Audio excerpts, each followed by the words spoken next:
저는 속은 게 아닙니다. 속고 싶었던 겁니다. 독일 국방부 국장이 청문회 생중계에서 터뜨린 폭탄 고백. 그 한마디에 독일 전역이 발칵 뒤집혔습니다. 70조. 한국을 제치고 따낸 캐나다 잠수함 계약. 그의 가방에서 나온 47쪽짜리 문서. 적힌 숫자 34%. 그런데 진짜 충격은 그 다음이었습니다. 30년 전 그가 모욕했던 한국 장교의 낡은 수첩. 그리고 태평양을 58일 만에 건너온 한국 잠수함 한 척. 종이를 판 나라와 바다로 증명한 나라.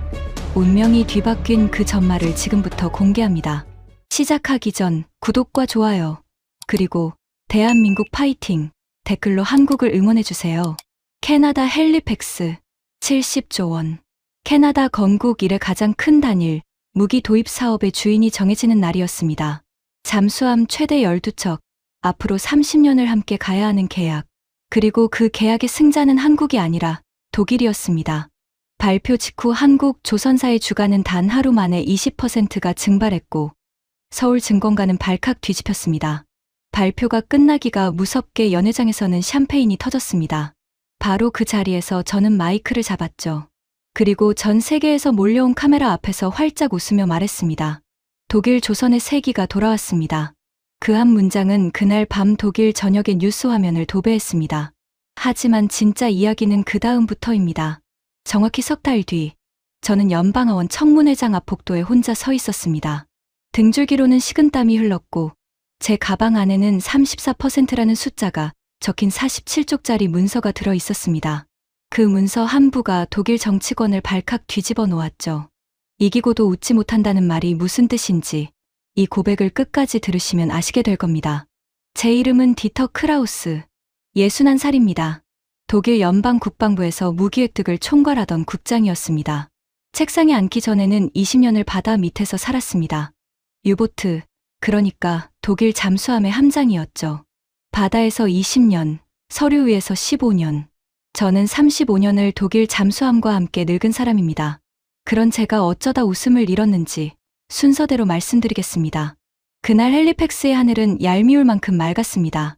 캐나다 정부 청사의 발표장, 단상에 오른 캐나다 측 인사가 봉투를 여는데 걸린 시간은 10초 남짓이었습니다. 하지만 제게는 10년처럼 느껴졌습니다. 우선 협상 대상자, 독일 TKMS.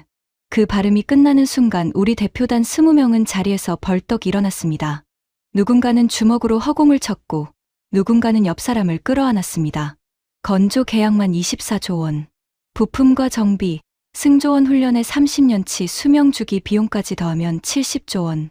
독일 조선업이 이런 규모의 계약서를 만져본 적은 제 기억에 없습니다. 그날 저녁 킬에서는 조선소 사이렌이 3번 울렸다고 합니다. 진수식 때만 울리는 사이렌입니다. 시내 맥주집들은 새벽까지 불이 꺼지지 않았고 다음 날 아침 신문 일면에는 큼지막한 활자가 박혔습니다. 킬의 부활. 저는 그 신문을 아직 가지고 있습니다. 버리지 못해서가 아니라 잊지 않으려고요. 호텔 연회장으로 자리를 옮기자 TKMS의 최고 경영자 위르겐 하르트만이 잔을 들었습니다. 은백색 머리를 뒤로 넘긴 은퇴 안경 너머의 눈이 웃지 않는 남자. 그 사람은 기뻐서 웃는 법이 없는 사람이었거든요. 그가 잔을 눈높이로 올리자 연회장이 조용해졌습니다. 여러분, 우리는 오늘 배를 판 게 아닙니다. 역사를 판 겁니다. 캐나다는 100년 전통, 유보트의 후예에게서 배를 사는 겁니다. 바다는 전통을 기억합니다. 박수가 터졌습니다. 그때였습니다. 영업총괄 펠릭스 브란트가 샴페인 잔을 든 채 연회장 구석으로 걸어가는 게 보였습니다. 48, 광이 나는 실크 넥타이, 늘 반박자 빠른 미소. 계약을 위해서라면 무엇이든 하는 남자. 그가 향한 구석에는 패배한 한국 대표단 4명이 조용히 인사를 마치고 떠나려던 참이었습니다. 저는 불길한 예감에 그 뒤를 따라갔습니다. 박 총괄님이시죠? 브란트가 특유의 매끄러운 목소리로 말을 걸었습니다. 연수생 출신으로 여기까지 오신 것 진심으로 대단하다고 생각합니다. 정말입니다. 하지만 바다에는 계급이라는 게 있습니다. 오늘 그걸 확인하신 것뿐이에요. 너무 상심하지 마십시오. 주변의 독일 직원들 사이에서 킥킥거리는 웃음이 새어나왔습니다. 한국 대표단의 젊은 직원 하나가 주먹을 움켜쥐는 게 보였습니다.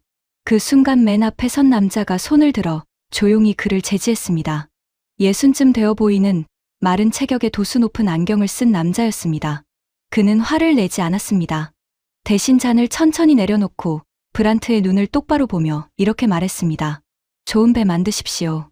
캐나다의 바다는 깊습니다. 그리고 저희 쪽을 향해 정확히 45도로 허리를 굽혀 인사한 뒤 연회장을 나갔습니다. 문이 닫히는 순간까지 그 등이 흐트러지지 않더군요. 브란트가 어깨를 으쓱하며 돌아서서 외쳤습니다. 자, 이제 진짜 독일의 밤입니다. 웃음소리가 다시 연회장을 채웠습니다. 하지만 저는 웃을 수가 없었습니다. 이상했거든요. 그 목례의 각도, 가슴 주머니에 꽂힌 낡은 수첩, 어디선가 본 사람이었습니다. 기억의 서랍을 뒤지는 데는 오래 걸리지 않았습니다. 샴페인 잔을 든 제 손이 그대로 허공에 멈췄습니다. 30여 년 전, 킬의 겨울, 새벽 2시의 도크. 그 남자였습니다. 그때 저는 30을 갓 넘긴 해군 대위였습니다.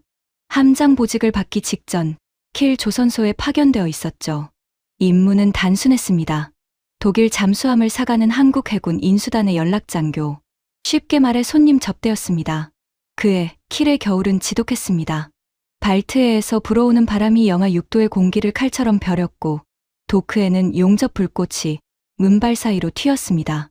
쇳가루와 기름 냄새가 코트에 배어서 퇴근 후 맥주집에 가면 다들 저를 보고 조선소 사람 다 됐다고 놀렸습니다. 한국 인수단은 8명이었습니다. 똑같이 낡은 코트에 똑같은 검은 서류 가방. 그때 한국은 독일에서 209급 잠수함을 사가던 나라였습니다. 자기 손으로 잠수함을 만들어 본 적이 없는 나라. 우리 도면을 받고 우리 기술자에게 배우고 우리 검사관의 사인을 받아야 배를 가져갈 수 있는 나라였죠. 첫날부터 그들은 우리를 당황시켰습니다. 안내를 맡은 제가 오전 9시에 정문에 도착했을 때 8명 전원이 이미 정문 앞에 서 있었습니다. 얼마나 기다렸느냐고 물었더니 대표격인 남자가 답했습니다. 방금 왔습니다. 나중에 경비원에게 들으니 그들은 7시 40분부터 그 자리에 서 있었다고 하더군요. 영하의 바람 속에서 80분을요. 그 8명 중에 유독 눈에 밟히는 남자가 하나 있었습니다. 박성호 소령.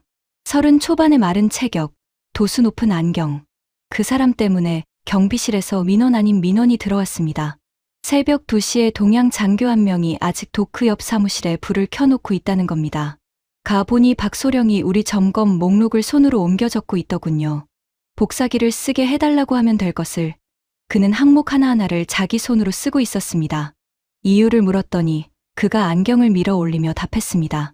손으로 쓰면 잊어버리지 않습니다. 저는 웃었습니다. 그때 독일 기술자들 사이에서 한국 인수단은 농담거리였거든요. 하루에 질문을 40개씩 하는 사람들, 용접 비드 하나를 30분씩 들여다보는 사람들, 자기 돈으로 3번역 캘리퍼스를 품에 넣고 다니며 아무데나 대보는 사람들. 나이 지긋한 반장 하나가 이런 말을 했던 게 기억납니다. 질문으로 잠수함을 만들 수 있다면 저 사람들은 벌써 함대를 만들었겠어. 도크가 웃음바다가 됐습니다. 저도 웃었습니다. 한 번은 이런 일도 있었습니다. 박소령이 도면 2장을 들고 오더니 선체 구간 도면의 계정번호와 검사 기록지의 계정번호가 서로 다르다고 조심스럽게 말하는 겁니다. 담당 기술자가 얼굴을 붉히며 서류를 낚아채듯 가져갔습니다. 확인해 보니 박소령이 맞았습니다. 우리 쪽 실수였죠. 하지만 아무도 고맙다고 하지 않았습니다. 오히려 그날 저녁 식당에서 이런 말들이 오갔습니다. 손님이 주인 살림을 뒤지는군. 저는 그 말에 맥주잔을 부리쳤습니다. 솔직히 고백하겠습니다. 그 겨울 제 머릿속에는 3가지 확신이 돌처럼 박혀 있었습니다. 첫째, 한국은 우리의 학생이다. 도면 가방을 들고 배우러 온 나라가 스승을 이기는 일은 바다의 역사에 없다. 둘째, 서방 바다의 규칙은 나토가 쓰고 나토 잠수함의 원조는 독일이다. 저들은 평생 그 규칙 바깥에 서 있을 것이다. 셋째, 무기 계약은 결국 서류가 이긴다. 그리고 그 서류의 언어를 만드는 것은 우리다. 그 3개의 확신이 전부 무너지는데 30년이 걸렸습니다. 하지만 첫 금이 간 순간을 꼽으라면 저는 그해 겨울의 어느 오후를 꼽겠습니다. 그날 박소령은 용접부 검사 기준을 두고 저를 붙잡고 늘어졌습니다. 아침부터 세어보니 27번째 질문이었습니다. 왜 이 구간은 기준이 다른가? 왜 이 두께에서는 재검사를 하는가? 저는 인내심이 바닥났고 결국 차갑게 내뱉었습니다. 박소령. 당신들은 종이를 참 좋아하는군요. 우리 잠수함 승조원들 사이에 내려오는 말이 하나 있소. 종이는 거짓말을 해도 바다는 거짓말을 하지 않는다. 하지만 그 말은 바다에서 배를 몰아본 사람들의 몫이요. 당신들의 몫이 아니요. 사무실이 조용해졌습니다. 난로 위 주전자 끓는 소리만 들렸죠. 근처의 독일 기술자 두엇이 낄낄거렸습니다. 모욕이었습니다. 모욕이 되라고 한 말이었으니까요. 그런데 박소령의 반응이 이상했습니다. 그는 얼굴을 붉히지도 언성을 높이지도 않았습니다. 대신 가슴 주머니에서 수첩을 꺼내 펜을 들더니 이렇게 말했습니다. 방금 그 문장 한 번만 더 말씀해 주시겠습니까? 저는 어이가 없어서 잠시 그를 쳐다봤습니다. 그는 펜을 든 채 기다리고 있었습니다. 저는 자포자기하는 심정으로 또박또박 반복했습니다. 종이는 거짓말을 해도 바다는 거짓말을 하지 않는다. 그는 그것을 독일어 발음 그대로 받아 적고 그 아래에 자기 나라 글자로 한 줄을 더 적었습니다. 그리고 수첩을 덮으며 고개를 숙였습니다. 감사합니다. 평생 기억하겠습니다. 그때 저는 그것을 굴복이라고 생각했습니다. 그것이 선전포고였다는 사실을 아는데 꼬박 30년이 걸렸습니다. 사실 그 문장은 제 것이 아니었습니다. 드레스승, 노이만 함장의 말이었죠. 대서양에서 잔뼈가 굵은 전설의 노함장. 제가 사관학교를 졸업하고 처음 배를 탔을 때 저를 사람으로 만들어준 분. 그분은 당시 조선소 기술 고문으로 와 계셨습니다. 어느 날 함께 도크를 걷다가 노이만 함장이 한국 인수단 쪽을 한참 바라보시더니 물으셨습니다. 크라우스, 저 사람들 눈을 봤나? 눈이요? 나는 저런 눈을 딱 한 번 본 적이 있네. 모든 걸 잃어본 사람들이 다시 시작할 때 딱 저런 눈을 하지. 저는 웃으며 대답했습니다. 그래 봤자 남의 도면입니다, 함장님. 노이만 함장은 걸음을 멈추고 저를 물끄러미 보셨습니다. 하얀 입김이 그분의 주름진 얼굴을 스치고 지나갔습니다. 도면은 빌릴 수 있어. 하지만 저 절박함은 못 빌리네. 저는 그 말을 흘려들었습니다. 젊었고 이기고 있었고 세상의 규칙이 우리 편이었으니까요. 그해 연말 독일 직원들이 전부 휴가를 떠난 연휴의 밤이었습니다. 당직이었던 저는 텅 빈 조선소를 순찰하다가 걸음을 멈췄습니다. 캄캄한 도크 옆 사무실 창문 하나에 불이 켜져 있었습니다. 8명 전원이 그 좁은 방에 모여 도면을 펼쳐놓고 있더군요. 창밖에는 눈이 내렸고 창 안에서는 김이 서렸습니다. 저는 한참을 서서 그 불빛을 바라봤습니다. 그리고 이렇게 생각하며 돌아섰습니다. 지독한 사람들이군. 하지만 지독한 걸로 바다를 이길 수는 없지. 인수단이 떠나던 날, 박소령은 제게 와서 악수를 청했습니다. 가르침 감사했습니다, 크라우스 대위님. 언젠가 바다에서 뵙겠습니다. 바다에서 보자니. 저는 속으로 코웃음을 쳤습니다. 당신들은 영원히 우리 항적이나 따라오게 될 텐데. 그리고 30년 뒤 헬리팩스의 연회장에서 그 얼굴을 다시 마주쳤을 때조차 부끄럽게도 저는 여전히 같은 생각을 하고 있었습니다. 그것이 제 첫 번째 실수였습니다. 시간을 다시 돌리겠습니다. 헬리팩스의 샴페인으로부터 1년쯤 전 캐나다 사업의 막이 오르던 무렵입니다. 그때 독일 조선업계는 벼랑 끝에 서 있었습니다. 킬의 도크 3개 중 하나는 비어 있었고 협력업체들은 줄줄이 문을 닫았습니다. 30년 넘게 밸브를 납품하던 공장의 사장이 제 사무실까지 찾아와 이렇게 말한 적도 있습니다. 국장님, 저희는 이제 주문서가 아니라 부고장을 기다립니다. 캐나다가 잠수함 최대 12척 70조 원짜리 사업을 들고 나왔을 때 베를린이 그것을 계약이 아니라 구조 신호로 읽은 이유입니다.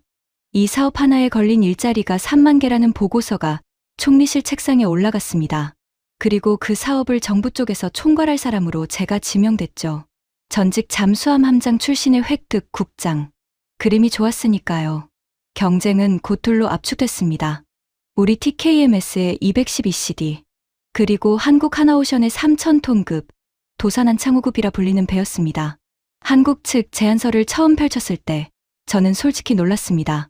공기 없이 장기간 잠항하는 기술의 리튬이온 배터리까지. 종이 위에 한국은 30년 전의 한국이 아니었습니다. 하지만 저는 서류를 덮으며 이렇게 중얼거렸습니다. 종이 위에서는 본격적인 수주전이 시작되자 이상한 일들이 벌어졌습니다.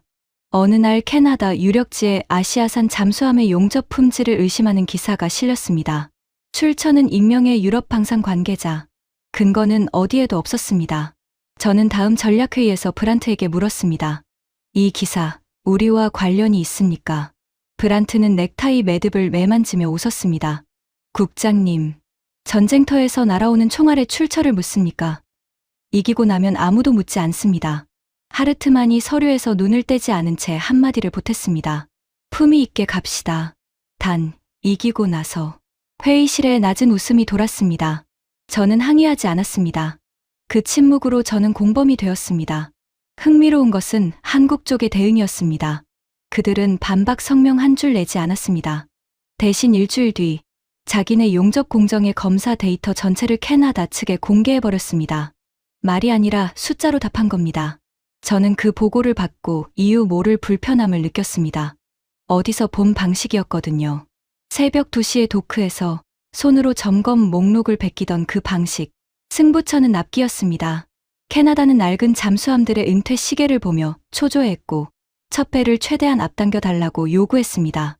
우리가 내밀 수 있는 카드는 하나뿐이었습니다. 동맹국 노르웨이에 인도하기로 약속한 물량을 뒤로 미루는 것. 무려 16개월을요. 저는 그 회의에서 처음으로 목소리를 높였습니다. 동맹의 신뢰를 흥정 테이블에 올리는 순간 우리는 얻는 것보다 잃는 게 많아집니다. 제 말이 채 끝나기도 전에 하르트만이 안경을 벗으며 조용히 말했습니다. 국장님, 그럼 한국이 이깁니다. 8글자였습니다. 그 8글자가 회의실의 공기를 통째로 바꿨습니다. 5초쯤 침묵이 흘렀을 겁니다. 저는 펜을 들었고 인도 순서 조정안에 서명했습니다. 사인 한 번에 3초가 걸렸습니다. 그 3초가 훗날 저를 청문회장에 세우게 됩니다. 서명 다음 날 노르웨이에서 전화가 걸려왔습니다. 해군 사업단장 라르스 헤우겐 대령. 바이킹의 후회답게 목소리가 낮고 단단한 사람이었습니다. 국장님, 방금 통보를 받았습니다. 16개월. 독일은 동맹을 이렇게 대합니까? 저는 준비된 문장을 읽었습니다. 전략적 우선순위에 불가피한 조정입니다. 수화기 너머로 긴 침묵이 흘렀습니다. 그리고 그가 남긴 마지막 한마디를 저는 지금도 잊지 못합니다. 독일이 판 것이 배인지 종이인지 곧 온 유럽이 알게 될 겁니다. 전화는 끊겼습니다. 저는 수화기를 내려놓고 한동안 창밖만 바라봤습니다. 서명 전에 저는 TKMS에 한 가지를 요구했었습니다. 일정과 생산 능력에 대한 자체 리스크 평가서. 2주 뒤 제 책상에 도착한 것은 15쪽짜리 요약본이었습니다. 손에 쥐는 순간 얇다는 생각부터 들더군요. 이게 전부입니까? 브란트는 특유의 미소로 답했습니다. 핵심만 담았습니다. 국장님의 시간은 소중하니까요. 마지막 장의 결론은 딱 한 줄이었습니다. 일정 리스크, 관리 가능. 저는 더 캐묻지 않았습니다.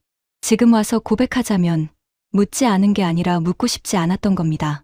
그 얇은 서류 뒤에 47쪽짜리 원본이 잠들어 있다는 사실을 그때의 저는 알지 못했습니다. 아니, 알려고 하지 않았습니다. 우선 협상 서류에 최종 서명을 하던 날, 펜을 쥔 제 손끝에 오래된 기억 하나가 스쳤습니다.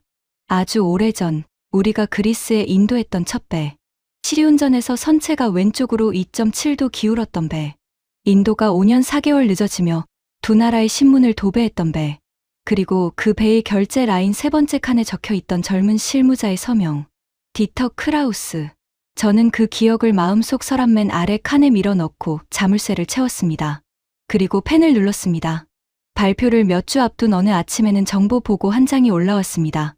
한국 해군의 3,000톤급 잠수함 도산한창호함이 태평양 15,000km를 건너 캐나다 서부 에스키몰트 기지에 입항했다는 내용이었습니다. 항해 기간 58일, 승조원 33명. 회의에서 브란트가 그 보고서를 손끝으로 흔들며 웃었습니다. 서커스입니다, 여러분. 관객은 박수를 치겠죠. 하지만 표는 심사위원이 삽니다. 회의실이 웃었고 저도 따라 웃었습니다. 하지만 그날 밤 사무실에 혼자 남아 그 보고서를 다시 펼쳤을 때 제 눈은 자꾸 두 개의 숫자에 가서 박혔습니다. 58일, 33명. 창문 하나 없는 강철관 안에서 지금이 낮인지 밤인지도 모른 채 33명이 58일. 저는 그 시간이 어떤 시간인지 아는 사람입니다. 20년을 그 강철관 속에서 살았으니까요. 종이는 그런 항해를 하지 못합니다. 그것은 서커스가 아니라 증명이었습니다. 함장 시절의 본능이 뒷덜미에서 뭐라고 속삭였지만 저는 보고서를 덮어 서랍에 넣었습니다. 알면서 웃어넘긴 것. 그것이 제 두 번째 실수였습니다. 그리고 헬리팩스, 샴페인, 독일 조선의 세기가 돌아왔습니다. 저는 인생에서 가장 높은 곳에 서 있다고 믿었습니다. 거품이 가라앉는 데는 사흘이면 충분했습니다. 승리 발표 사흘 뒤, 제 책상에 보고서 한 장이 올라왔습니다. 저는 그것을 읽다가 커피잔을 내려놓았고 두 번째 장을 넘기다가 펜을 떨어뜨렸습니다. 청구서가 도착하기 시작한 겁니다. 그 보고서는 TKMS의 정기 생산 현황 보고였습니다. 승리 이후 처음 올라온 숫자들이었죠. 첫 장은 아름다웠습니다. 수주잔고 39조 원. 회사 역사상 최대. 독일 자국 물량의 노르웨이, 인도, 싱가포르까지 세계의 주문이 킬로 몰려들고 있다는 증거였습니다. 저는 흐뭇하게 두 번째 장을 넘겼습니다. 그리고 펜을 떨어뜨렸습니다. 두 번째 장의 제목은 인력 현황이었습니다. 잠수함의 심장인 압력선체. 그 압력선체를 설계할 수 있는 엔지니어가 독일 전체에 370명. 그런데 그중 3분의 1이 10년 안에 은퇴합니다. 빈자리 하나를 채우는데 걸리는 시간은 예전에는 40일이었는데 지금은 135일. 마지막 줄에는 킬 지역 조선업 실업률이 적혀 있었습니다. 1.9%. 얼핏 좋은 숫자로 보이시죠? 아닙니다. 이건 뽑고 싶어도 뽑을 사람이 아예 없다는 뜻입니다. 사실상 완전 고용. 시장에 남은 손이 없다는 사망 선고였습니다. 저는 그날로 킬의 TKMS 본사에 긴급 대책회의를 소집했습니다. 승리 나흘째 되던 날이었습니다. 회의실에는 아직 축하 화환의 꽃향기가 남아 있었죠. 그 향기 속에서 인사총괄 잉그리드 파울젠이 자료 화면을 띄웠습니다. 50살쯤 된, 늘 정확한 숫자만 말하는 여성이었습니다. 그날 그녀의 목소리는 미세하게 떨리고 있었습니다. 수주잔고 39조 원. 여기에 캐나다 12척이 얹힙니다. 현재 인력으로 이 물량을 소화하려면 결론부터 말씀드리겠습니다. 산수가 되지 않습니다. 브란트가 의자의 등을 기대며 웃었습니다. 파울젠 씨, 숫자는 채용 공고 한 장이면 바뀝니다. 폴란드에서 데려오고 스페인에서 데려오면 됩니다. 유럽에 용접공이 없습니까? 용접공은 있습니다. 잉그리드가 화면을 넘겼습니다. 하지만 압력선체는 용접공이 하는 일이 아닙니다. 15년짜리 장인이 하는 일입니다. 수심 수백 미터에서 사람 33명의 목숨을 버티는 강철을 부장님은 채용 공고로 만드실 수 있습니까? 회의실이 조용해졌습니다. 하르트만이 서류를 덮으며 특유의 낮은 목소리로 말했습니다. 숫자는 협상 뒤에 세는 겁니다. 지금은 세리머니 기간이에요. 초를 치지 맙시다. 저는 그 말을 끊고 물었습니다. 딱 하나만 확인하고 싶었습니다. 좋습니다. 그럼 현재 인력과 현재 도크 기준으로 캐나다 12척 전량 인도까지 몇 년입니까? 침묵이 흘렀습니다. 브란트는 창밖을 봤고 하르트만은 안경을 닦았습니다. 대답은 결국 잉그리드의 입에서 나왔습니다. 17년입니다. 누군가의 커피잔이 받침에 부딪히는 소리가 났습니다. 17년. 저는 속으로 그 숫자를 뒤집어 봤습니다. 지금 40인 캐나다 함장 후보가 마지막 배를 받을 때는 60을 바라본다는 뜻입니다. 지금 태어난 아이가 고등학생이 될 때까지 우리는 이 계약서에 묶여 있다는 뜻이었죠. 그리고 저는 계약 조항 하나를 떠올렸습니다. 인도 지연 씨 배상 조항. 상한 2조 원. 서명할 때는 형식적인 문구라고 생각했던 그 줄이 갑자기 목에 걸린 가시처럼 느껴졌습니다. 회의가 끝나고 저는 브란트를 따로 불렀습니다. 서명 전에 받았던 리스크 요약본 말입니다. 그 근거가 된 원본 시뮬레이션 데이터를 보고 싶습니다. 브란트의 미소가 아주 잠깐, 정말 아주 잠깐 흔들렸습니다. 그리고 곧바로 제자리로 돌아왔죠. 국장님, 요약본에 다 있습니다. 원본은 회사 내부 문서라서요. 절차가 복잡합니다. 절차를 밟으세요. 알겠습니다. 시간이 좀 걸릴 겁니다. 그는 끝내 그 문서를 보내지 않았습니다. 하지만 그 대화를 회의실 구석에서 조용히 지켜보던 사람이 한 명 있었다는 것을 그때 저는 몰랐습니다. 잉그리드 파울젠. 그녀가 훗날 어떤 선택을 하게 되는지는 잠시 뒤에 말씀드리겠습니다. 그날 밤 베를린으로 돌아오는 차 안에서 저는 창에 비친 제 얼굴을 봤습니다. 사흘 전 헬리팩스에서 세기의 귀환을 외치던 남자는 거기 없었습니다.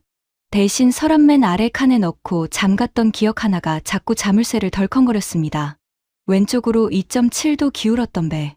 저는 라디오를 켰습니다. 아나운서가 밝은 목소리로 말하고 있었습니다. 독일 조선의 세기가 돌아왔습니다. 저는 라디오를 껐습니다. 첫 번째 청구서가 사람이었다면 두 번째 청구서는 제 눈으로 직접 확인하고 싶었습니다. 바로 그 항해 말입니다. 저는 오타와 주재 무관부에 자료를 요청했습니다. 한국 잠수함 도산한 창호함의 에스키몰트 입항 관련 공개 자료 일체. 일주일 뒤 도착한 파일에는 항적도와 입항 당시의 영상, 그리고 캐나다 현지 언론 보도가 들어 있었습니다. 저는 밤에 사무실 문을 잠그고 항적도부터 펼쳤습니다.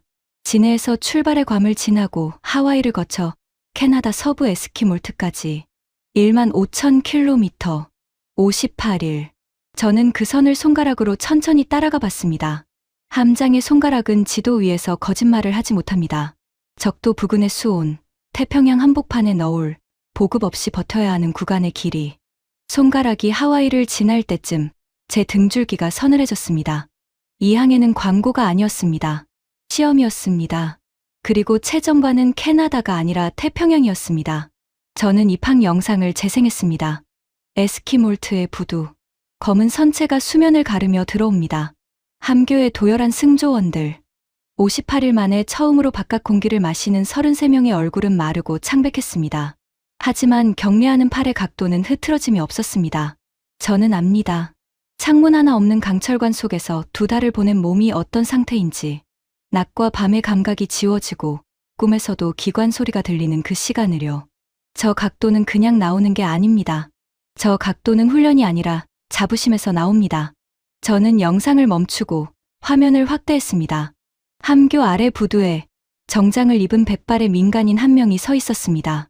마른 체격, 도수 높은 안경, 도열한 승조원들을 향해 정확히 45도로 허리를 굽히고 있는 남자.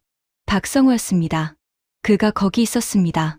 30여 년 전 새벽 2시에 도크에서 점검, 목록을 손으로 베끼던 그 소령이 이제는 자기 회사가 만든 배가 태평양을 건너오는 것을 부두에서 맞이하고 있었습니다.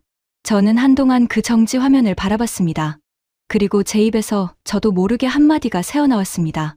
당신이었군. 가르침 감사했습니다. 언젠가 바다에서 뵙겠습니다. 30년 전 그 인사가 빈말이 아니었던 겁니다. 그는 정말로 바다로 왔습니다. 자기 배를 몰고 태평양을 건너서요. 하지만 저는 아직 무너질 준비가 되어 있지 않았습니다. 사람은 30년 묵은 확신을 그렇게 쉽게 버리지 못합니다. 저는 스스로에게 말했습니다. 훌륭한 항해다. 인정한다. 하지만 항해가 계약을 뒤집지는 못한다. 계약서에 도장을 찍은 것은 우리다. 그 알량한 자존심이 마지막으로 얻어맞은 곳은 다른 어디도 아닌 우리 킬 조선소였습니다. 며칠 뒤 저는 현장 점검차 킬에 내려갔습니다. 도크 뒤편을 지나는데 젊은 기술자 둘이 언성을 높이고 있더군요. 한 명이 휴대전화 화면을 들이밀며 말했습니다. 이거 봐. 한국 배는 태평양을 건넜어. 15,000km를. 우리가 캐나다에 팔기로 한 배는 아직 물에 들어가 본 적도 없다고. 이게 정상이야? 다른 한 명이 코웃음을 쳤습니다. 복사본이 운 좋았던 거지. 걔네가 뭘 만들었는데? 다 우리한테 배워간 거잖아. 원조는 원조고 짝퉁은 짝퉁이야. 그때였습니다. 지나가던 백발의 반장이 걸음을 멈췄습니다. 한스. 이 도크에서만 40년을 일한 킬 조선소에 살아있는 전설 같은 사람이었습니다. 그가 코웃음을 친 젊은 기술자의 안전모를 손바닥으로 툭 쳤습니다. 이 멍청한 놈아. 내가 짝퉁이라고 부른 그 배의 뿌리가 뭔지 아나? 우리가 30년 전에 가르친 이백구다. 그런데 지금 그 학생은 숙제를 끝내고 태평양을 건너 답안지를 제출했는데 스승이라는 우리는 아직 연필을 깎고 앉아있어. 그게 웃기냐?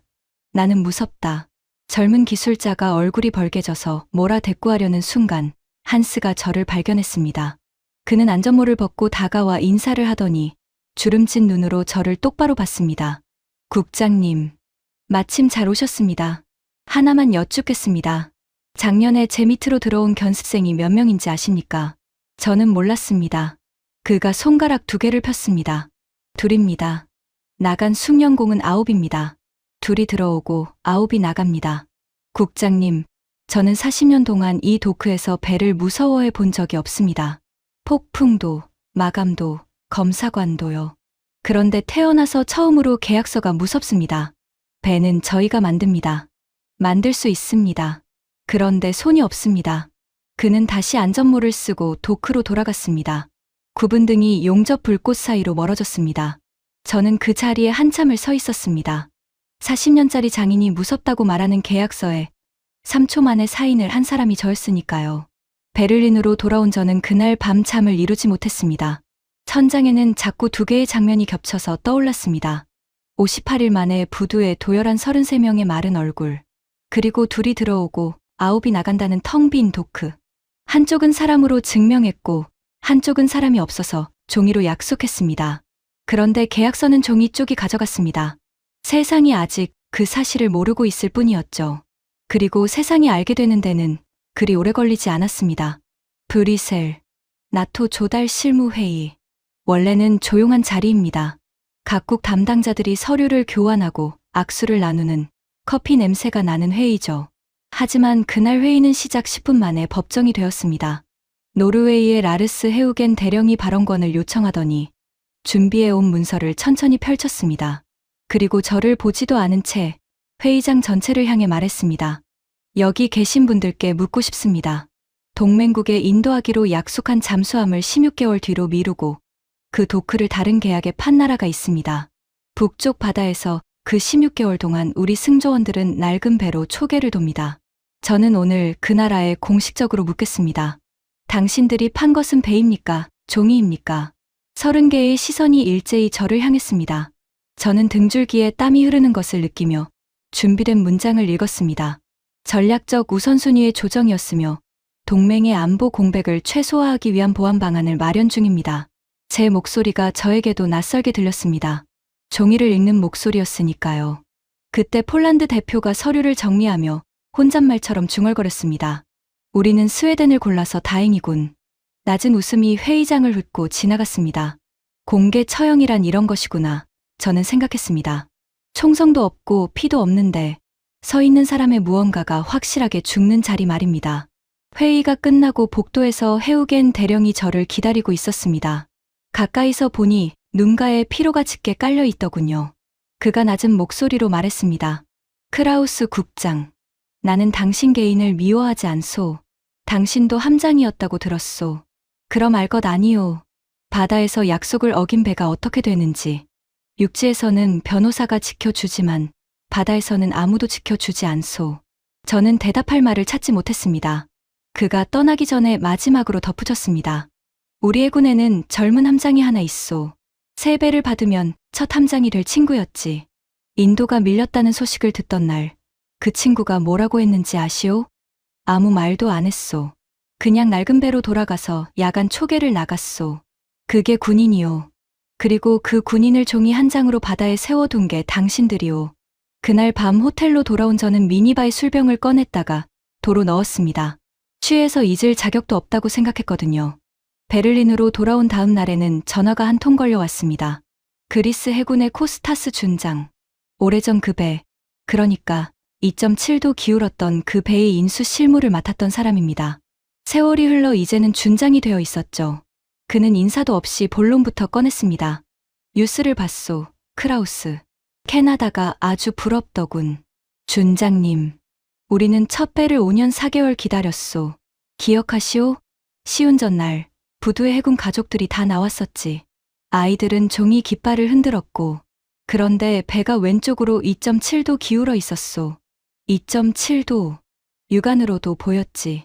그날 부두에 나오셨던 내 아버지가 평생 어부로 사신 분인데 그 배를 한참 보시더니 이러셨소. 저건 배가 아니라 사과문이구나. 수화기를 쥔 제 손에 힘이 들어갔습니다. 그가 말을 이었습니다. 당신네 나라가 또 종이 위에 배를 팔았다더군. 이번엔 12척이나. 그래서 전화했소. 캐나다에 미리 조의를 전해달라고.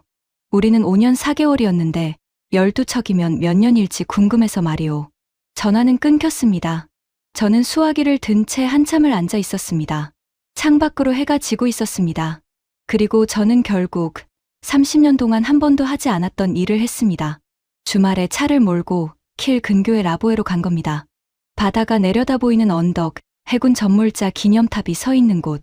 그리고 그 언덕 아래 작은 묘지에 제 스승 노임한 함장이 잠들어 계십니다. 여기서 그분 이야기를 마저 해야겠습니다. 그리스의 그 배 말입니다. 당시 기술 고문이었던 노임한 함장은 인도 일정을 무리하게 당기는 것에 반대했습니다. 3번 경고했습니다. 문서로 2번, 회의에서 1번. 서두르는 배는 바다가 벌한다. 그게 그분의 표현이었습니다. 하지만 회사도 정부도 듣지 않았습니다. 그리고 배가 기울었을 때 책임은 이상하게도 경고했던 노인에게 흘러갔습니다. 시대에 뒤떨어진 완벽주의가 일정을 지연시켰다는 보고서가 돌았고 고문 계약은 조용히 해지됐습니다. 그분은 항의하지 않았습니다. 짐을 싸서 라보의 작은 집으로 내려가셨고 몇 해 전 그 집에서 돌아가셨습니다. 저는 임종을 지키지 못했습니다. 획득 국장 취임 준비로 바빴거든요. 스승이 마지막으로 남긴 유품이 제 앞으로 도착했을 때 저는 그것을 뜯어보지도 않고 서재 깊숙이 넣어뒀습니다. 볼 자신이 없었으니까요. 그 유품을 저는 라보에 가는 길에 처음으로 꺼냈습니다. 낡은 가죽 표지의 항해일지였습니다. 대서양에서 그분이 직접 쓰시던 것. 소금기에 절어 딱딱해진 종이를 한 장씩 넘기다가 저는 마지막 장에서 멈췄습니다. 연필로 꾹꾹 눌러 쓴 익숙한 문장이 거기 있었습니다. 종이는 거짓말을 해도 바다는 거짓말을 하지 않는다. 그리고 그 아래 떨리는 글씨로 한 줄이 더 적혀 있었습니다. 이 말을 기억하는 자가 독일의 한 사람이라도 남아있기를. 저는 기념탑 앞 벤치에 앉아 그 페이지를 오래 들여다봤습니다. 바람이 불었고 발트해가 회색으로 뒤척였습니다. 함장님 하고 저는 소리 내어 불러봤습니다. 그 말을 기억하는 사람은 독일에 남아있지 않았습니다. 한국에 있었습니다. 30년 전에 그 말을 수첩에 받아 적어간 남자가 그 말대로 배를 만들어서 태평양을 건너 증명해 보였습니다. 그리고 그 문장이 나라는 종이를 팔았습니다. 제가 팔았습니다. 돌아오는 차 안에서 휴대전화가 울렸습니다. 사무실이었습니다. 국장님, 서류가 하나 도착했습니다. 연방하원 국방위원회 발신입니다. 저는 그게 뭔지 열어보기도 전에 알 수 있었습니다. 증인 출석 요구서, 디터 크라우스, 청문회가 열린다는 뜻이었습니다. 그리고 그 청문회 이틀 전밤, 제 인생을 두 동강 내는 방문객이 찾아옵니다. 밤 9시가 넘은 시각이었습니다. 퇴근하려고 코트를 걸치는데 집무실 문을 두드리는 소리가 났습니다. 문을 열자 잉그리드 파울젠이 서 있었습니다. 키에서 베를린까지 퇴근 후에 3시간 반을 운전해서 온 겁니다. 그녀는 인사도 하는 둥 마는 둥 두꺼운 봉투 하나를 제 책상에 올려놓았습니다. 국장님이 브란트 부장에게 원본을 요구하시는 걸 봤습니다. 그리고 원본이 끝내 가지 않았다는 것도 압니다. 봉투 안에는 문서 한 부가 들어 있었습니다. 표지에 찍힌 붉은 도장, 대외 제공 불가, 그리고 제목, 캐나다 사업 통합 리스크 평가, 전체 47쪽. 파울젠 씨, 이걸 저한테 주면 당신은 압니다. 그녀가 제 말을 잘랐습니다. 회사를 배신하는 게 아닙니다, 국장님. 저는 배를 지키고 싶은 겁니다. 제 아버지도 할아버지도 킬의 도크에서 일했습니다. 저 도크가 거짓말로 무너지는 걸 볼 수는 없습니다. 그녀는 그 말만 남기고 돌아갔습니다. 저는 코트를 도로 벗고 책상에 앉았습니다. 그리고 밤새 47쪽을 읽었습니다. 15쪽짜리 요약본과 같은 회사에서 나온 문서라고는 믿을 수 없었습니다. 요약본에서 관리 가능이라 불렸던 것들이 원본에서는 전부 붉은색이었습니다. 인력 수급, 적색, 협력업체 생존율, 적색, 그리고 31쪽. 저는 31쪽에서 멈췄습니다. 자체 시뮬레이션을 천에 돌린 결과가 표로 정리되어 있었습니다. 캐나다 12척, 계약 일정 내 전량 인도 확률 34%. 저는 그 숫자를 3번 읽었습니다. 손끝이 차가워졌습니다. 34%. 3번 중에 2번은 못 지킨다는 뜻입니다. 저는 3분의 1짜리 도박에 나라의 서명을 얹은 겁니다. 그것도 모르고, 아니, 알려고 하지 않고서요. 창밖이 밝아올 때까지 저는 그 문서를 읽고 또 읽었습니다. 그리고 결심했습니다. 이틀 뒤 청문회장에 이 문서를 들고 들어가기로. 청문회 날 아침이 밝았습니다. 연방하원의 복도는 대리석이라 발소리가 유난히 크게 울립니다. 방청석은 만석이었습니다. 기자들, 보좌관들, 그리고 맨 뒷줄에 낯익은 얼굴들이 보였습니다. 킬에서 올라온 조선소 사람들. 한스 반장이 양복을 입고 앉아 있더군요. 40년 만에 처음 입어본다는 얼굴로요. 국방위원회의 저격수는 헬레나 슈타인바흐 의원이었습니다. 검사 출신. 서류를 무기처럼 다루는 사람. 그녀는 인사말도 생략하고 첫 질문을 던졌습니다. 국장님, 석 달 전 헬리팩스에서 하신 말씀을 기억하십니까? 독일 조선의 세기가 돌아왔다고 하셨죠. 확인차 여쭙습니다. 캐나다 12척의 전량 인도까지 몇 년입니까? 17년입니다. 세기가 아니라 17년이 돌아온 거군요. 방청석에서 웃음이 터졌습니다. 그녀는 웃지 않았습니다. 다음 질문입니다. 서명 전에 국장님이 검토하신 리스크 평가서를 이 자리에 제출해 주셨습니다. 15쪽이더군요. 결론은 한 줄. 일정 리스크, 관리 가능. 국장님, 70조 원짜리 국가 계약의 리스크 평가가 15쪽. 이게 전부였습니까? 카메라 셔터 소리가 소나기처럼 쏟아졌습니다.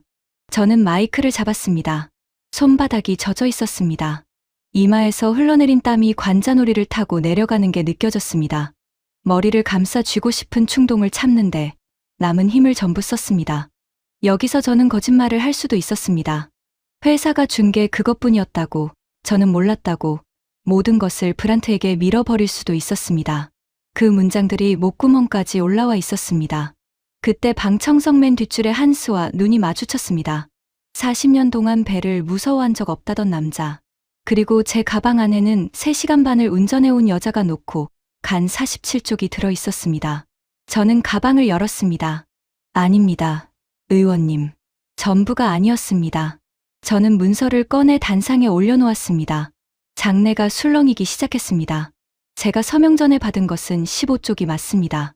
하지만 그 요약본의 원본이 여기 있습니다. 47쪽입니다. 회사 내부에서 대외 제공 불가로 묶여있던 문서입니다. 그리고 이 문서의 31쪽에는 자체 시뮬레이션 결과가 적혀 있습니다.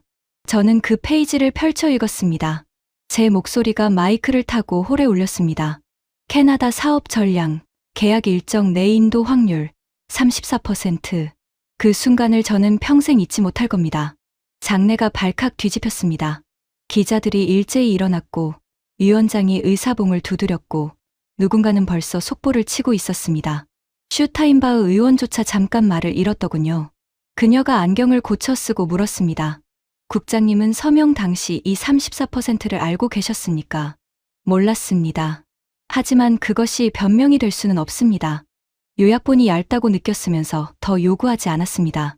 원본이 있느냐고 캐묻지 않았습니다. 이기고 싶었기 때문입니다. 묻지 않은 것, 그것이 저의 죄입니다. 저는 속은 게 아닙니다. 속고 싶었던 겁니다. 정적이 흘렀습니다. 그리고 방청석 어딘가에서 아주 짧게 박수 소리가 한 번 났다가 멈췄습니다. 나중에 들으니 한스였다고 합니다. 청문회는 5시간 만에 끝났습니다. 복도로 나오자 기자들이 벽처럼 몰려들었습니다. 그런데 그중 한 명이 이상한 질문을 던졌습니다. 국장님, 방금 언론사들의 문서가 뿌려졌습니다. 노르웨이 인도 연기안에 국장님이 서명하신 내부 결제 문서입니다. 모든 책임이 국장님의 단독 결정이었다는 취지의 해설 자료와 함께요. 한 말씀 부탁드립니다.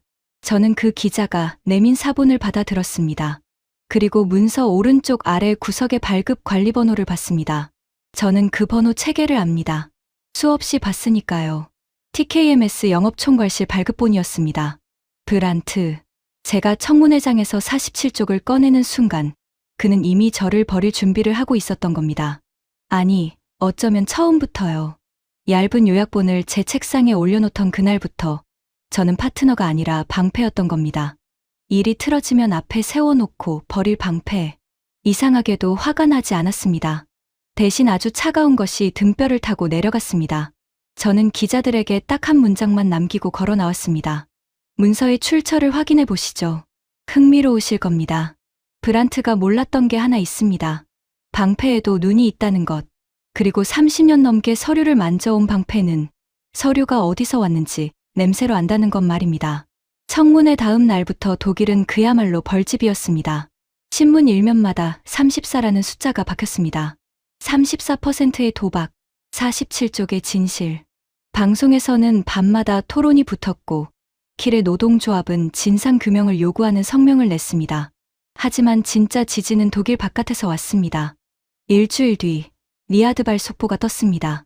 사우디아라비아가 사상 첫 잠수함 도입 사업, 규모 7조 원의 우선 협상국으로 한국을 선택했다는 뉴스였습니다. 나토 바깥에 아무도 주목하지 않던 시장이었습니다. 아니, 정확히는 우리가 무시했던 시장이었죠. 저는 입찰 초기의 전략회의를 기억합니다. 누군가 중동시장 대응을 묻자 브란트가 웃으며 말했습니다. 사막에 잠수함이 왜 필요합니까? 회의실이 웃었습니다.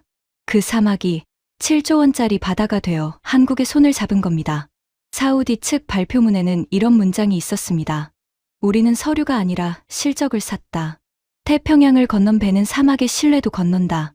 이틀 뒤에는 도쿄에서 기고문 하나가 날아왔습니다. 일본의 방산 전문지의 실린 분석가의 글이었습니다. 저는 그 글을 새벽에 번역기로 읽었습니다. 일본이, 그 자존심 강한 일본이 쓴 문장은 이랬습니다. 인정할 수밖에 없다. 서방 조달 시장을 실물로 흔든 아시아 국가는 한국이 처음이다. 도면을 사가던 나라가 30년 만에 기준을 팔러왔다. 이것은 독일의 실패가 아니라 시대의 교체다. 독일 관료가 새벽 3시에 일본인이 한국을 인정하는 글을 번역기로 읽으며 앉아있는 심정을 아십니까? 저는 그날 커피를 넉 잔 마셨습니다. 궁지에 몰린 TKMS는 결국 기자회견을 열었습니다. 하르트만이 단상에 섰죠. 그는 사과하지 않았습니다. 그 사람 사전에 사과라는 단어는 없으니까요. 대신 이렇게 말했습니다. 일부 일정에 대해 캐나다 측과 건설적인 재조정 협의를 시작합니다. 재조정. 참으로 우아한 단어죠. 하지만 시장은 그 단어를 정확하게 번역했습니다. 못 지킨다. 발표 당일 TKMS 주가는 11% 폭락했습니다. 두 번째 폭락이었습니다. 첫 번째 폭락은 한국에서 났었죠. 20% 패배의 대가로. 두 번째 폭락은 독일에서 났습니다. 승리의 대가로요. 캐나다의 한 신문은 일면에 이렇게 물었습니다. 우리가 산 것은 잠수함인가, 대기표인가? 그리고 브란트의 차례가 왔습니다. 제가 기자들에게 흘린 한 문장, 문서의 출처를 확인해보라는 그 말을 물고 늘어진 기자가 있었습니다. 발급 관리번호가 추적됐고 유출 경로가 영업총괄실로 특정됐습니다. 거기서 끝이 아니었습니다. 브란트가 사내 보안팀을 시켜 47쪽 문서의 제보자를 색출하고 있었다는 사실. 그 과정에서 잉그리드 파울젠의 해고 절차가 비밀리에 진행되고 있었다는 사실까지 연달아 터졌습니다. 배를 지키려던 사람을 자르고 배를 속인 사람이 남는 회사. 여론이 폭발했습니다. 킬의 노동자들이 정문 앞에 모였고 한스 반장이 방송 카메라 앞에서 말했습니다. 우리는 거짓말을 용접할 수는 없습니다. 이사회는 결국 꼬리를 잘랐습니다. 펠릭스 브란트 해임. 그가 본사를 떠나던 날의 영상이 지금도 인터넷에 돌아다닙니다. 박스 하나를 안고 걸어 나오는 남자. 기자가 마이크를 들이밀자 그는 걸음도 멈추지 않고 말했습니다. 나는 회사를 위해 일했을 뿐입니다. 끝까지 단 한마디의 반성도 없었습니다. 다음 날 아침 캐나다의 그 유력지, 그러니까 입찰 기간의 아시아산 잠수함, 품질 의혹이라는 익명투서가 실렸던 바로 그 신문의 일면에 그의 얼굴이 큼지막하게 실렸습니다. 제목은 이랬습니다. 의혹을 팔던 남자, 의혹으로 지다. 잉그리드는 복직했습니다. 여론이 그녀를 지켰습니다. 그녀가 제게 짧은 메일을 보내왔더군요. 국장님, 도크는 아직 서 있습니다. 저는 그 한 줄을 오래 들여다봤습니다. 하르트만은 남았습니다. 그런 사람들은 폭풍 속에서도 남는 법이죠. 이사회에서 그가 했다는 말이 흘러나왔습니다. 폭풍은 지나갑니다. 계약서는 남고요. 맞는 말입니다. 계약서는 남았습니다. 17년짜리 일정표와 상한 2조 원의 배상 조항과 함께요. 그는 이겼다는 그 계약서에 이제 목줄처럼 묶여 있습니다. 이쯤에서 여러분은 생각하실 겁니다. 자업자득이다. 아기는 벌을 받았고 독일은 대가를 치르는구나. 이야기가 끝났구나. 아닙니다. 진짜 지진은 아직 오지도 않았습니다. 그 주 금요일 오후였습니다. 외교 라인을 타고 전문 하나가 제 책상에 도착했습니다. 발신지 워싱턴, 수신 독일 연방 국방부. 저는 별 생각 없이 첫 두 줄을 읽었습니다. 그리고 자리에서 천천히 일어났습니다. 다리에 힘이 풀려서 책상을 짚어야 했습니다. 그 전문에는 잠수함 이야기가 단 한 줄도 없었습니다. 그런데 바로 그래서 저는 알았습니다. 이 전쟁의 승패를 가르는 기준 자체가 방금 바뀌었다는 것을요. 그 전문은 주 워싱턴 독일 대사관이 본국으로 보낸 보고였습니다. 저는 그 2장짜리 문서를 지금도 거의 외우고 있습니다. 첫 문장은 이랬습니다. 미 해군이 한국 조선사에 구축함. 8척 및 군수지원함 건조 가능성을 공식 타진하는 문서를 발송한 것으로 확인됨. 여러분에게는 이 문장이 그저 그런 뉴스로 들리실지 모르겠습니다. 하지만 이 바닥에서 밥을 먹은 사람에게 이것은 지진이었습니다. 미국은 80년 가까이 자국 군함을 외국 조선소에 맡기지 않았습니다. 법으로 막고, 제도로 막고, 자존심으로 막았죠. 세계 최강의 군의 배는 미국 땅에서 미국 손으로 만든다. 그것은 규칙이 아니라 신앙에 가까웠습니다. 그 신앙의 빗장이 지금 흔들리고 있다는 보고였습니다. 전문의 뒷장에는 이유가 적혀 있었습니다. 숫자 2개면 충분했습니다. 배를 만드는 능력, 그러니까 세계 조선 건조량에서 중국이 차지하는 몫이 절반, 미국은 1%, 미 해군은 함대를 390척까지 늘리고 싶어 하는데 지금 가진 배는 295척이 되지 않습니다. 혼자서는 도저히 그 간격을 메울 수 없는 겁니다. 결국 믿을 수 있는 동맹의 조선소를 찾아야 하는데 그 목록의 맨 위에 한국이 있었습니다. 이미 한국 기업 하나는 필라델피아의 유서 깊은 조선소를 통째로 인수해서 미국 땅 안에 생산기지까지 마련해 둔 상태였습니다. 준비된 나라였던 겁니다. 저는 전문을 내려놓고 창가로 걸어갔습니다. 다리가 후들거렸습니다. 그리고 그 순간 석 달 동안 저를 짓누르던 질문 하나가 뒤집히는 소리를 들었습니다. 우리는 지금까지 캐나다라는 시험에 채점표를 놓고 싸웠습니다. 독일이 이겼다. 한국이 졌다. 하지만 그 채점표를 든 진짜 시험관은 캐나다가 아니었습니다. 시대였습니다. 그리고 시대는 방금 칠판에 세 문제를 적었습니다. 앞으로 30년 세계의 바다에 배를 대줄 수 있는 나라가 어디인가? 나토는 국방비를 국내 총생산의 5%까지 올리기로 했습니다. 배를 사겠다는 나라는 줄을 설 겁니다. 그런데 배를 만들 소는 세계 어디에 남아 있습니까? 킬의 도크입니까? 아니면 태평양을 건너온 그 검은 선체를 만든 도크입니까? 캐나다 계약서 한 장을 붙들고 승패를 따지던 우리 뒤에서 판 자체가 통째로 옮겨가고 있었던 겁니다. 그게 그 전문의 잠수함이라는 단어가 한 줄도 없는데도 제 다리가 풀린 이유였습니다. 그리고 2주 뒤 저는 다시 헬리팩스로 날아갔습니다. TKMS가 일정 재조정이라는 단어를 입 밖에 낸 순간 캐나다는 계약서의 한 조항을 조용히 가동했습니다. 예비 공급자 검증 절차. 그러니까 2순위였던 한국과의 기술협의 채널을 다시 여는 절차 말입니다. 우선협상국 지위가 당장 바뀌는 것은 아니지만 메시지는 분명했습니다. 우리는 대기표를 산 게 아니다. 배를 살 것이다. 그 절차상 독일 측 참관 대표가 필요했고 청문회로 만신창이가 된 저에게 그 역할이 떨어졌습니다. 벌이었는지 배려였는지는 지금도 모르겠습니다. 협의는 항구가 내려다 보이는 회의장에서 이틀간 열렸습니다. 한국 측 대표단의 맨 앞자리에 그 사람이 앉아 있었습니다. 박성호. 우리는 회의 내내 서로 눈을 마주치지 않았습니다. 아니, 저는 마주칠 자신이 없었습니다. 석 달 전 이 도시의 연회장에서 저는 그의 등 뒤에서 웃던 사람이었으니까요. 이틀째 협의가 끝난 저녁이었습니다. 저는 혼자 부두로 나갔습니다. 해가 지고 있었고 대서양에서 올라온 바람이 코트 자락을 흔들었습니다. 그때 등 뒤에서 발소리가 멈추더니 낮고 차분한 목소리가 들렸습니다. 약속대로 바다에서 뵙는군요. 크라우스 대위님. 저는 천천히 돌아섰습니다. 박성호가 서 있었습니다. 30여 년 전 새벽 2시의 도크에서처럼 코트 주머니에 손을 넣지 않은 반듯한 자세로요. 대위님이라는 호칭에 저는 웃음이 나올 뻔했습니다. 국장도 증인도 아닌 그 겨울의 호칭이었으니까요. 기억하고 계셨습니까? 제가 물었습니다. 잊은 적이 없습니다. 우리는 한동안 말없이 바다를 봤습니다. 먼저 입을 연 것은 저였습니다. 물어야 할 것이 30년치나 밀려 있었지만 결국 나온 것은 가장 오래된 질문이었습니다. 그날 말이오.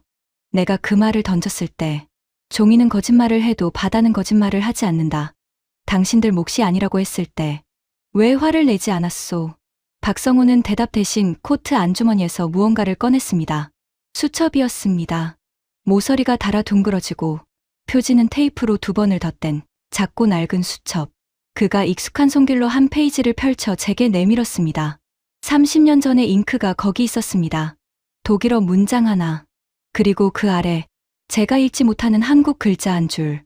그가 그 페이지를 손바닥으로 가만히 쓸며 말했습니다. 화가 날 이유가 없었습니다. 저는 그날 모욕을 받은 게 아니라 지도를 받았다고 생각했으니까요. 어디로 가야 하는지 알려주셨지 않습니까? 종이가 아니라 바다로 가라고요. 저는 그 낡은 페이지에서 눈을 뗄 수가 없었습니다. 그가 말을 이었습니다.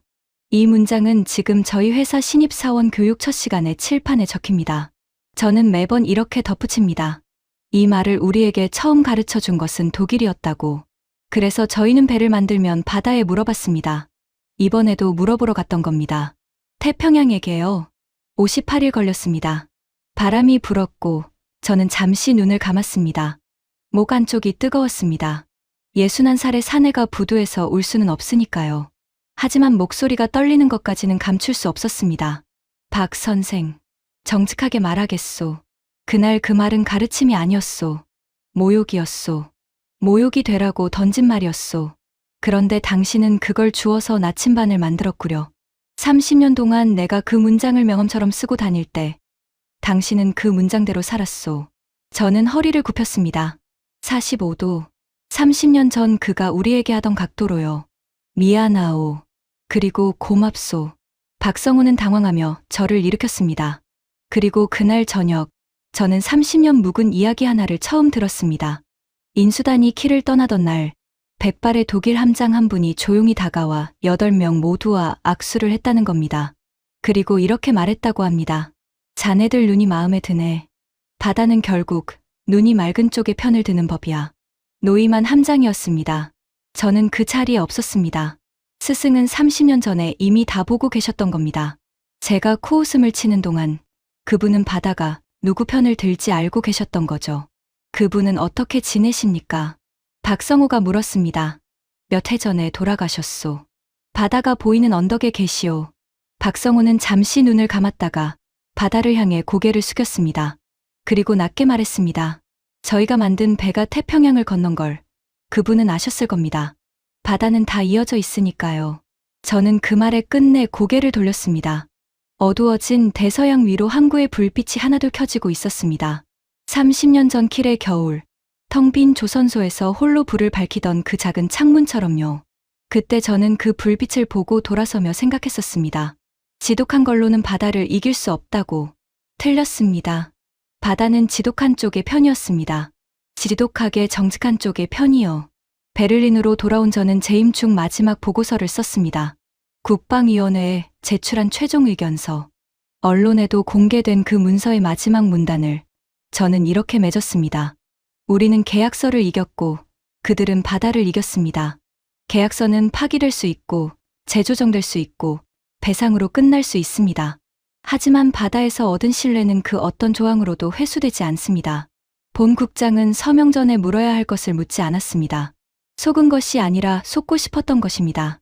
이 문장이 저희 마지막 보고임을 부끄럽게 기록합니다. 공정하게 짚고 넘어가야 할 것도 있습니다. 한국이 모든 바다에서 이긴 것은 아닙니다.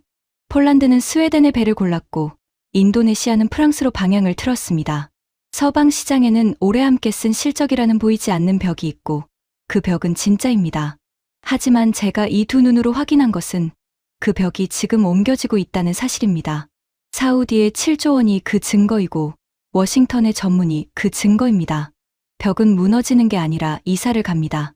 규칙을 따르던 나라의 앞마당으로요. 저는 국장직에서 물러났습니다. 누가 등을 떠밀기 전에 제 발로요. 34%의 서명한 사람이 책상을 지키고 앉아 있는 것은 그 자체로 또 하나의 거짓 서류일 테니까요. 물러나기 전에 마지막으로 한 가지 건의서를 올렸습니다.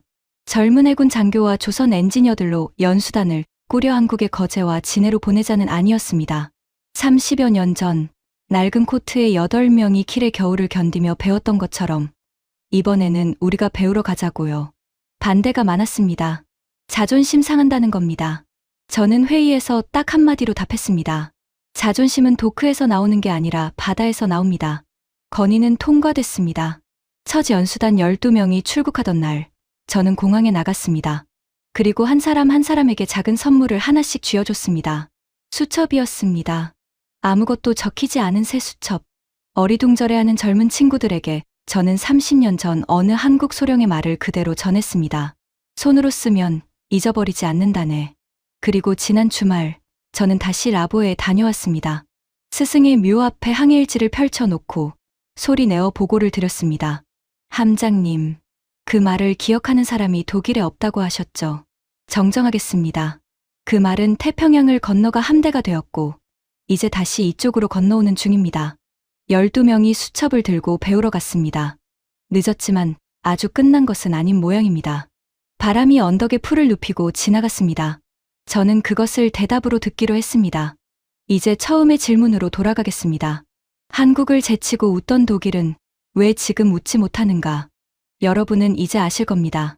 17년짜리 일정표 때문만은 아닙니다. 2조 원의 배상 조항 때문만도 아닙니다. 진짜 이유는 이겁니다. 우리는 승리의 순간 우리가 세상에 가르쳤던 단 하나의 진실을 우리 손으로 배신했다는 것을 알아버렸기 때문입니다. 종이는 거짓말을 해도 바다는 거짓말을 하지 않는다. 그 문장을 버린 나라와 그 문장을 지킨 나라의 자리가 바뀌는데 꼭 30년이 걸렸습니다. 하르트만은 여전히 그 자리에 있습니다. 폭풍은 지나가고 계약서는 남는다던 그의 말대로 계약서는 남았습니다.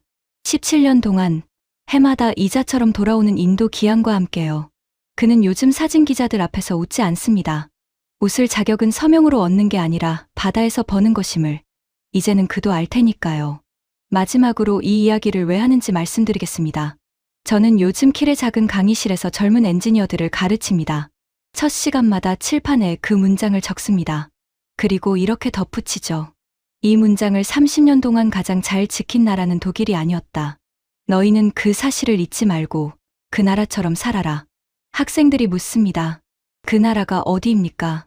저는 창밖의 바다를 가리키며 답합니다. 태평양 건너에 있다. 궁금하면 바다에게 물어봐라. 바다는 거짓말을 하지 않으니까. 여러분은 어떻게 보십니까? 독일은 이 계약을 이긴 걸까요? 아니면 17년짜리 짐을 산 걸까요? 그리고 여러분의 인생에서 여러분은 종이 쪽에 서 계십니까? 바다 쪽에 서 계십니까? 댓글로 여러분의 생각을 남겨주세요. 한 분 한 분의 답이 저에게는 또 하나의 항해일지가 됩니다. 지금까지 독일 국방부 국장이 직접 고백한 이기고도 웃지 못한 독일의 충격적인 이야기였습니다. 태평양을 건넌 그 배에는 맨손으로 도크를 지켜온 우리 세대의 땀이 실려 있었습니다. 우리 아이들과 손주들이 이 자랑스러운 이야기를 알 수 있도록 널리 공유해 주세요. 종이는 거짓말을 해도 바다는 거짓말을 하지 않습니다. 정직한 땀은 반드시 증명됩니다. 구독과 좋아요도 부탁드립니다. 지금까지 감동날다였습니다. 감사합니다.